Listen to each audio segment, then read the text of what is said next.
Hello friends, welcome back to my kitchen கிறுக்கல்கள். இன்னைக்கு நம்ம கிச்சனில் என்ன பண்ண போகிறோன்னா நெத்திலி மீன் அவியல். இந்த டிஷ்ஷை சமையல் தெரியாதவங்க பேச்சுலர்ஸ் கூட ரொம்ப ஈஸியாக பண்ணலாம். வாங்க எப்படி பண்ணுறதுன்னு பார்க்கலாம்.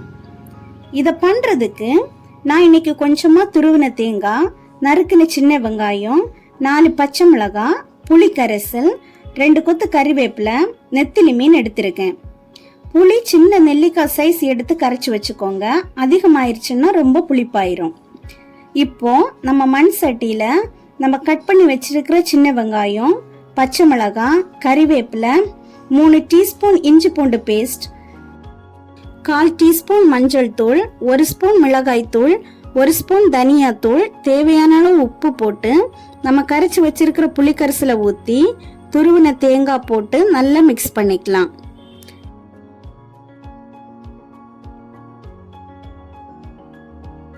மசாலா எல்லாம் நல்லா மிக்ஸ் ஆனதுக்கு அப்புறம் க்ளீன் பண்ணி வச்சிருக்கிற நெத்திலி மீன் போட்டு மீன் உடையாம மிக்ஸ் பண்ணிக்கலாம்.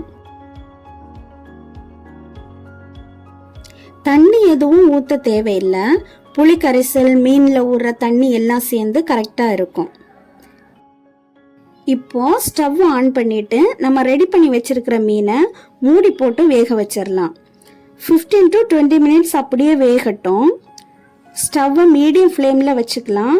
அடிப்பிடிக்காமல் இருக்க அப்பப்போ ஓப்பன் பண்ணி செக் பண்ணிக்கணும். இப்போ மீன் நல்லா வெந்துருச்சு. நம்ம ஸ்டவ் ஆஃப் பண்ணி இறக்கிடலாம். இப்போ தாளிப்புக்கு கடாயில் கொஞ்சமாக எண்ணெய் ஊற்றி, எண்ணெய் நல்லா காய்ச்சதுக்கு அப்புறமா கொஞ்சம் கடுகு போட்டுக்கலாம். கடுகு வெடிச்சதுக்கப்புறம் கொஞ்சமாக சீரகம், 1 கொத்து கறிவேப்பிலை போட்டு அதை ரெடி பண்ணி வச்சிருக்கிற நெத்திலி மீன் அவியல்ல ஊற்றி மூடி வச்சுக்கலாம். 2 மினிட்ஸ் அப்படியே இருக்கட்டும். 2 மினிட்ஸ்க்கு அப்புறம் ஓப்பன் பண்ணி பார்த்தீங்கன்னா சுவையான நெத்திலி மீன் அவியல் ரெடி. அதோட வாசனையே நம்மளை சாப்பிட தூண்டும். எப்போவுமே ஒரே ஸ்டைலில் பண்ணாமல் இந்த மாதிரி டிஃப்ரெண்ட்டாக செஞ்சு கொடுத்து உங்கள் வீட்டில் இருக்கிறவங்கள சந்தோஷப்படுத்துங்க. கண்டிப்பாக இந்த ரெசிபியை ட்ரை பண்ணிவிட்டு எப்படி இருக்குன்னு கமெண்ட் பண்ணுங்கள். இந்த வீடியோ உங்களுக்கு பிடிச்சிருந்தா லைக் பண்ணுங்கள். உங்கள் ஃப்ரெண்ட்ஸ் அண்ட் ஃபேமிலிக்கு ஷேர் பண்ணுங்கள். நெக்ஸ்ட் நான் போடுற வீடியோஸ் பார்க்கணுன்னா கிச்சன் கிறுக்கல்களுக்கு சப்ஸ்கிரைப் பண்ணுங்கள். மீண்டும் இன்னொரு ரெசிபியில் சந்திக்கிறேன். பாய்.